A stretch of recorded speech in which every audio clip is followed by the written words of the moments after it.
It's time for the Murphy, Sam, and Jodi After the Show podcast. We are so glad that you're here. Be sure to subscribe to our YouTube channel. Also, if you haven't done so you can follow us there. All the places, like Jodi likes to say. The world is abuzz, obviously, with the passing of Dolly Parton.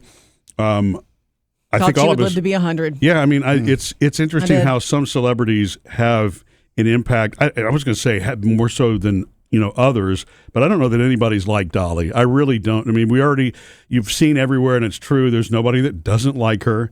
She's never been a controversial figure. So those are all impressive things about her. But what I wanted to do today in this podcast is talk about the business accomplishments, which are just, to me, so ridiculously impressive. And things that most people don't know or realize that Murphy digs into. And I'm going to give you three big ones here, too, that are, probably the three biggest things that, contributed to her growth and her success. But it all comes from, I've got to believe, the story when you know the coat of many colors and her upbringing, and when she left to go to Nashville and strike it on her own, she always had the independent spirit. I think any story you've ever heard about Dolly is even as a child, Dolly did her own thing, and that is the way that she lived her entire life, but she did it respectfully. She never threw it in anybody's face that she was doing her own thing. She was always sure of what she wanted. Yeah. My favorite part of that quickly is that she left her hometown the day after she graduated from high school to move to Nashville to become who she became. Yeah. So the day after you graduate, no senior trip. Yeah. Like, just go straight to work. Yeah. I'm like, that's funny and crazy. That was in like 60, I can't remember. Yeah, could you imagine doing that? No. It was in 1964, I think is when she graduated from high school, yeah. That would make sense, okay. And so the first big thing that she did, and she was only 22 years old. No, she was 21, actually, when she did this. She knew writing my songs, keeping my songs, and owning my songs were going to be the most important. She wanted total control over anything that she wrote. And there were so few artists that did that at that time because they would succumb to the money in the front. Record it's like deal. Record deal, right? Exactly. The company fronts you all this money. It's like, okay, sure, you can have the writing credits. And she resisted that. And so she formed a publishing company with her uncle at the age of 21. So smart. And she had already had some, success by that point in her career and in her life. And so the what that all led to was one of the biggest, most decisive, no's in her world, where she wrote the song "I Will Always Love You," which she owned. Whitney Houston then, of course, redid it when The Bodyguard, the movie, was made in the early '90s. Won a Grammy. I still think it's crazy that Dolly was the one that presented that Grammy Award to Whitney Houston. That's wild. But that song wound up earning for her $10 million in royalties. Just the song and the royalties and the airplay and all that, and the usage in the movie, all of those things. And, that's a cool $10 million. And, of course, she's worth, now, of course, there are people debating what she's worth. They say, some people say she's worth at least $600 million.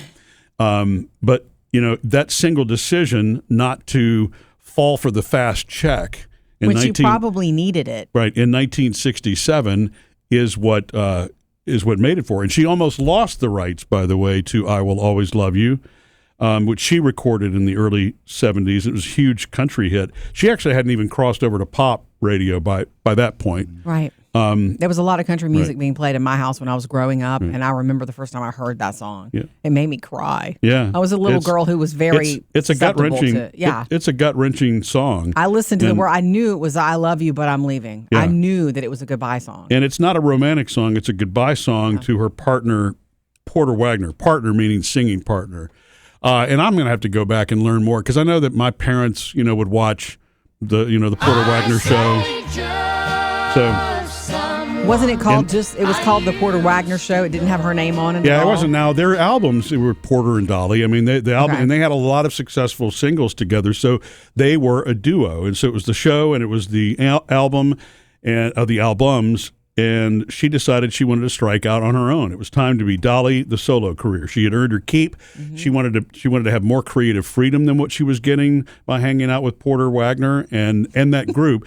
The thing is, she actually loved working with them. It was tempting for her not to go because it was a comfort zone, but she wanted more creative freedom. She wanted Sure. to push her own boundaries. And when she left, he sued her. He didn't want to let her out of the contract, and that was I'm 7. sorry, that makes me angry. Yeah, it was 7 years before they wound up settling Oh, that really? one. Yeah, Oh. and it's which is a shame. I'm sure when you have a successful duo and one splits and one is more mature in their career than the other, and he's at his peak and she's up and coming, that those kind of feelings can happen. But she said after it was all said and done, in her Dolly way, no ill will feelings or anything. In fact, she was there when Porter Wagner either she was there when he passed or in his final days, and they had mended their ways long since before that. But she loved Porter. That's good because wow. Yeah. And so I Will Always Love You was one of these emotional connection songs. It's not about a failed relationship. It is about the breakup, separating from Porter Wagner, the show, and the rest of that band, together, because she enjoyed working with them. That's why she said, I will always love you. But, if I it stay. works, though. It works for everything. Go back and listen to the lyrics now, and you'll see that's here's why I have to go. I love you, but I got to go. Mm-hmm. And so the reason that she almost lost it again about 5 years later is because Elvis Presley wanted to record a version of that song. And I guess he never did because we've never heard it. No, he didn't. And the reason that he didn't is because Colonel Tom Parker, his manager, was the one who said, "That's great, Dolly. We want half of the writing credits." Tom Parker, didn't write it. he knew the benefit, right? But he knew that was a way. Sorry. But what they were trying to do, that's the whole. But this is the king of rock and roll. Yeah, It's Elvis. He He did didn't that write for it. everybody. Yeah. If the king wanted to record your song, Yeah. Colonel Tom was like, "You got to give us 50%," and a lot of people did. Yeah. Dolly didn't. Does that kind of stuff happen today I don't know. in the Well, music business? So, I think Because probably. that's completely jacked up. Well, I'm sorry. Well, it is, but you have to look at it differently. You have to look at it in a different time lens and sense. Elvis Presley was the king of rock and roll. And if you were going to have an opportunity to record with the king, or if he was going to record your song, Yeah. you were going to be in elevated status all of a sudden out of the blue. Okay. And so it's just a negotiation point, Okay. I'm sorry. It just sounds like she's being bullied. That's all. The thing is, though, when Murphy said that, it instantly in my head made me start singing Elvis. My Elvis Right. voice started singing that He'd song. be talking it too. And it's Hope like, life that treats you would be kind. an Elvis song. Yeah. That would be, whew. Yeah. No wonder he wanted it. Right. Yeah.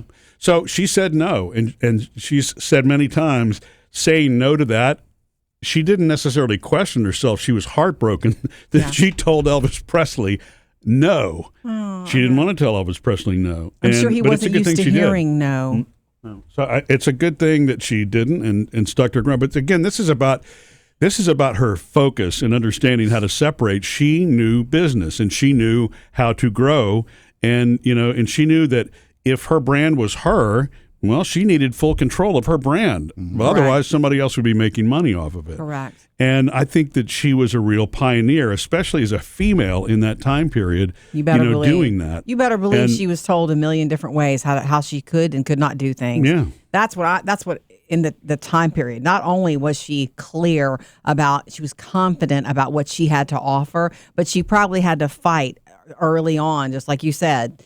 We know that her record company had her writing pop songs at first, and she had to fight to write country songs. Yeah. And then she had to fight to get away from Porter. Yeah. So they settled that in 1979 to give you the timeline. So as we're progressing now, she's had multiple pop hits. Now Here You Come Again has become a hit in 77, and now she's on the pop charts. And then 9 to 5 comes along, the movie and the song, and then the Burt Reynolds partnership with the Best Little Whorehouse in Texas. I mean, she was just knocking it out of the park in the early 80s, transitioning, into so many different areas of her career. Late 80s, Still Magnolias was my favorite Dolly Parton role where she played Truvy. So fantastic. Yeah. And she taught everybody on the set of that movie a lesson. You know that, right? You've heard about the Julia Roberts story? Julia Roberts was new to acting. She was the new girl in Hollywood. And they were all sitting on a porch, on a really hot day, and Julia Roberts was just complaining about being hot. Can you believe how hot this is? I want to go inside. And Dolly's like, I always wanted this success, and I'm not going to complain. I asked God for this, and I got it, so I'm not going to complain. And Julia was like, Okay. Yeah. That's a story that she's told before. And that is Dolly. I mean, I think that's the essence of Dolly. That's not just her talking. She believed that. Sure. That's really how she, lived. Sure. So number one is I Will Always Love You and that little, thing. Number two was how Dollywood came to be.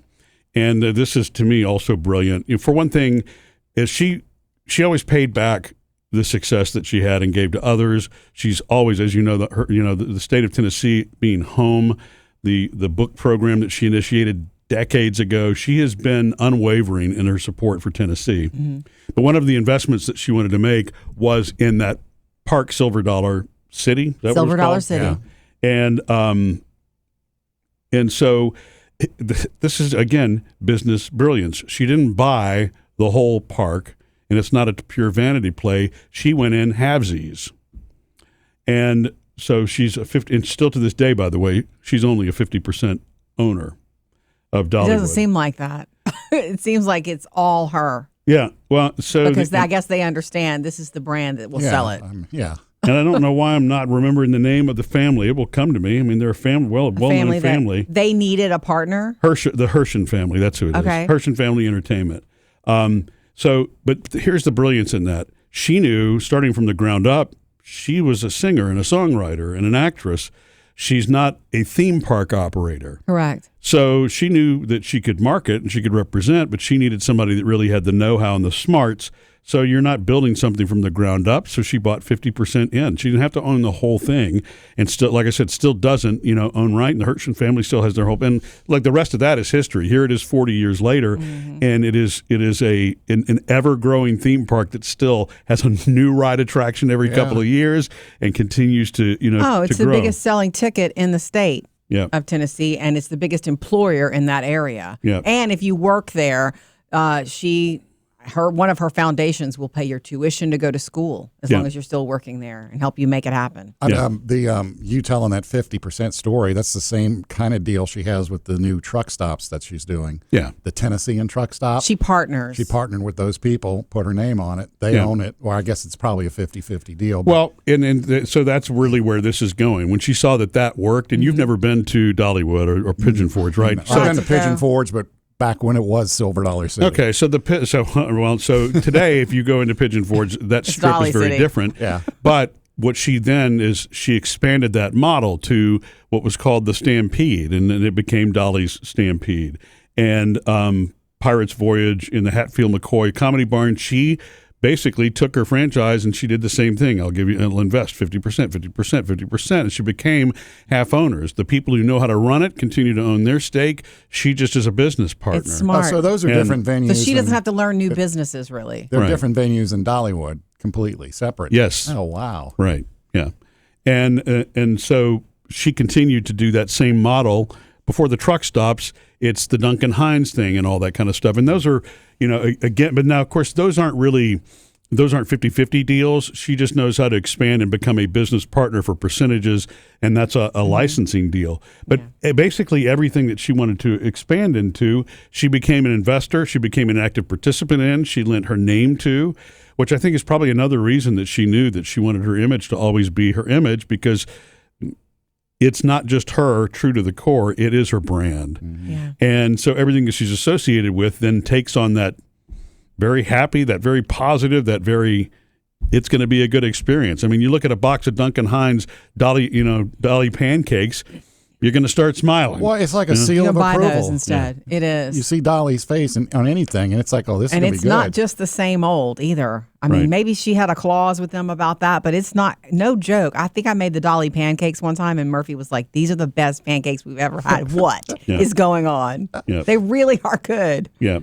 And, the other things that she really protected with, anytime she went into one of these brand arrangements, there is something that has a charitable angle to it, more than just the books and all that. I mean, it's charitable. She's always been charitable, but she believes that each of the businesses should be, or any of the arrangements that she has some kind of a charitable component. Yeah. So I mean, to me, I'm just this has got to be a business book. If it doesn't exist already, now that she has passed, I think again, it's not only a testament to somebody being a business, real super business smarts. and or aligning yourself with people who can help you make those kinds of decisions, because those things don't happen in a vacuum. No. You don't read your way or Google your way into that sort of greatness. You get out, you shake hands, you meet people, you network, you do all those things that she, did, and she was consistent in her personality, the whole time. And this is one of my favorite quotes here, because, and I don't know where this quote came from or who interviewed her, but you've heard it before, Jodi. She says, "I'm not offended by dumb blonde jokes because I know I'm not dumb, and I also know I'm not blind." Yeah, she knew how to land a joke. She did. That's the best one, too. That might be the best one. Yeah. When you talked about her philanthropy, this is the list I came across this morning, and this is what we know of. I think that the longer we go along in life, we're going to hear that she was doing even more. The Imagination Library, we know that in 1998 she formed that, and it's legendary. Like, kids get books in the mail, period, from the time Free. for free. And then there's also the Eagle Mountain Sanctuary at Dollywood, which is one of my favorite places at Dollywood. You know that. If you can't find me where it's Dollywood, go to the Eagles. Yeah. It's a 30,000 square foot, American Eagle Foundation there where you can learn about it, but you could see them. They're there. Protected. A protected environment. Yeah. It's so crazy good. The Dolly Parton Scholarship, she does $15,000 college scholarships for the county there, Sevier County, for high school seniors each year. She has given money to anytime there was, you remember the Middle Tennessee flooding recently, Hurricane Helene relief in Eastern Tennessee. She gave money during COVID. Yeah. She gave money to Vanderbilt. She did. Yeah. And she announced that, and we talked about this earlier, that Dollywood Company covers 100% of tuition fees and books for its employees. And she donates. That is amazing, that. And we were on a bus. I don't remember why we were on a bus one year. We had to park really far out when we went to visit Dollywood, and we were driving. They brought us right up to the... Yeah, we weren't smart enough to buy the parking passes. I don't know what was going on. We were on a bus, but the bus driver was like, "Well, tell us about Dolly. Have you ever met her?" And they were like, "Yeah." She was like, "Yeah, I met her, and I'm here because of her." Meaning, my life, she had hit rough times, and she needed a job, and she needed to change her life, so she had that job so she could go to school, and Dolly was paying for her to go to school. Is basically what she was saying. Yeah, remember that? I was like, yeah, and you'll hear them refer to her as Miss Dolly. Miss Dolly. And so I think, any of these things, any of these business arrangements, who's going to tell Dolly Parton no? If she says that she wants to be philanthropic and, give and those things, and then she does them. I'm smitten by that, because it's the two-part for me. Jodi, you know that because of you and I and our relationship and our daughters. I love, that strong, female success story and the independence thing, and really being able to be true to who you are in your dreams. And that doesn't mean stepping on anybody ever. If you look at what Dolly accomplished, she never made a big deal about any of those things. But I'm sure she faced them, especially in the 60s and the 70s, as a woman trying to do, those things. But you never heard her, badmouth, rude, or whatever. She just stayed focused and did her thing. And I'm wondering if that's part of the reason she's not polarizing. There's nobody that dislikes Dolly, because there's really nothing that's dislikable about her. She just understood. She was the biggest celebrity, I guess, ever to just really understand acceptance. Yeah. They say if you were in the room with her, and I wish I would have been, I never was, but that you felt seen and welcomed and important, even though she was oftentimes the most important person in the room. She didn't make you feel that way. Yeah, that's just who she was. It's just something I can't remember. It's been a long time since we've had the loss of somebody that we all really, truly grieve together. That's what feels like what's happening this week. Yeah. Because we all are sad about losing Dolly Parton. And the first person I was worried about was our youngest Phoebe. Because she loved Dolly Parton from the time she discovered her, which was she was a young girl. Phoebe's the one who plays music and plays guitar and sings and all this. And Phoebe's the one that said, "Please, can we stay at the Dolly Moore Resort," or whatever? The Dream Moore Resort. One of the times we went to Dollywood, we stayed at the Dollywood Resort. And it was like when we got there, I think Phoebe was emotional because you walk in and there's a picture of Dolly and there's butterflies everywhere and it's just wonderful. Yeah. And Phoebe was like, "Oh my God, we're really here." And she was a little girl and she had brought her guitar. It was so Well, cute. and they do fireworks, every night at the park during the summertime, just like, and they've got and I'm sure they still do it. It's been a few years since the last time we went there with the girls. It's been a minute. But they've got the purple butterfly shaped firework that goes off. That's just for Dolly. It's crazy. Yeah, it's very cool. And there was a statement today from Dollywood that today, yes, it's Wednesday. It's the day after we all learned that we lost her, but of course we're open, as she would have wanted. Yeah. Her deal was the show must go on. So Dollywood is open today, and in her spirit, we're open. Show must go on. And one other thing I wanted to mention is that CBS is airing a special tonight, Dolly Parton, an American Icon. That's happening tonight, and then it will stream on Paramount Plus.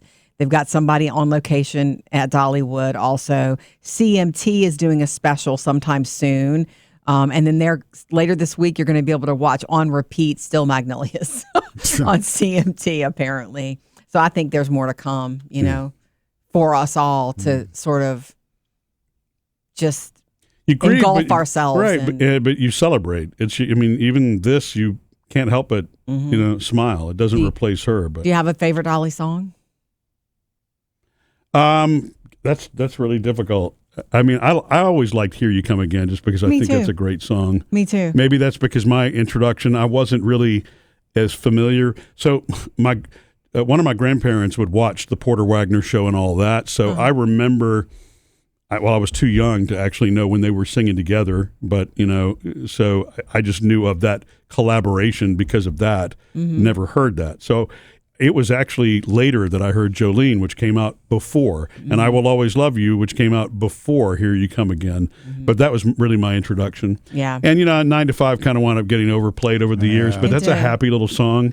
And she was so great. That was her first movie. Yeah. Islands in the Stream. Is that your favorite? I do. Yeah, I do. No. Oh, then what do you have a favorite Dolly song? I don't know the title, but it's that "Why You Come In Here Looking like that?" Mm-hmm. Outlaw boots and That's your a good painted on one. jeans. That's a good one too. Yeah, I like "Here You Come Again," but as a woman, you got to shout out for Jolene forever. Yeah, you do. But anyway, thank you for the business lesson from Dolly. Not everybody knows that story about. No, I Will Always and most Love of it You. I didn't actually even know. I'm impressed.